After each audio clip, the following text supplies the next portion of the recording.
Saat itu, Mesir dipimpin oleh Raja Fir'aun yang sangat kejam.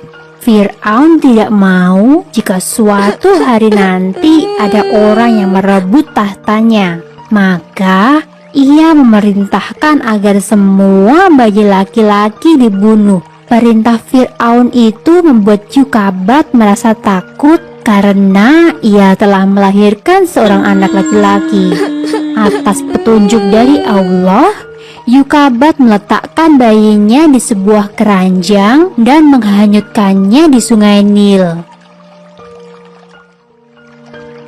Yukabat meminta agar anak perempuannya, Maryam, mengikuti kemanapun adiknya terhanyut. Dan ternyata bayi itu hanyut ke arah istana dan ditemukan oleh para dayang. Mereka lantas menyerahkan bayi tersebut kepada ratu mereka. Istri Fir'aun yang belum dikaruniai anak lantas mengangkat bayi itu sebagai anak. Bayi itu kemudian diberi nama Musa. Musa terus-menerus menangis dan tidak mau menyusu pada dayang istana. Akhirnya sang ratu mencari seorang ibu susu bagi Musa. Allah berkehendak mempertemukan kembali Yukabat dengan anaknya. Maka jadilah Yukabat sebagai ibu susu bagi Musa. Suatu hari, saat sedang berada dalam pangkuan Fir'aun, Musa kecil tanpa sengaja menarik janggut Fir'aun dengan keras. Ketika itu juga, Fir'aun memerintahkan agar Musa dibunuh. Namun, karena istrinya terus-menerus membujuknya, akhirnya Fir'aun pun mengampuni Musa.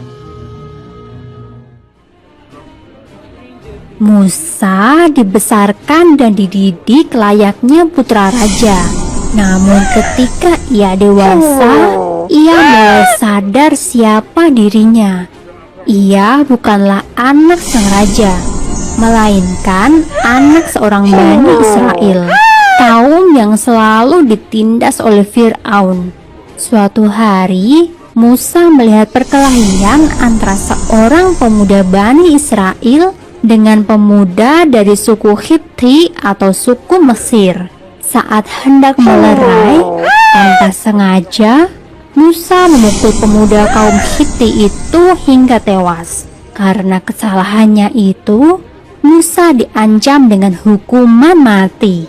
Dengan bantuan dari seorang pengikut Nabi Ibrahim, Musa berhasil melarikan diri. Musa terus berjalan hingga ke kota Madian dan bertemu dengan Nabi Syuaib.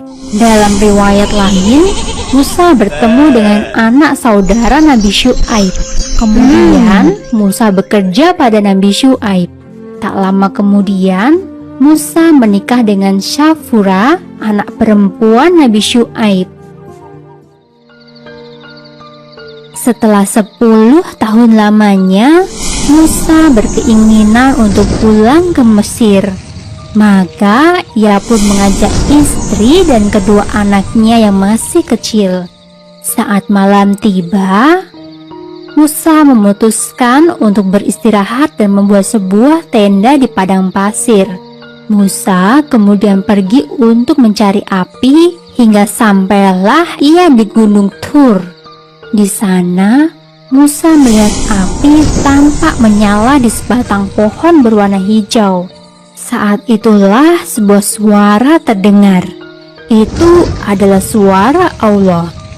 Allah telah mengangkat Musa sebagai nabinya dan mengutus Musa untuk menyadarkan Fir'aun beserta seluruh rakyat Mesir.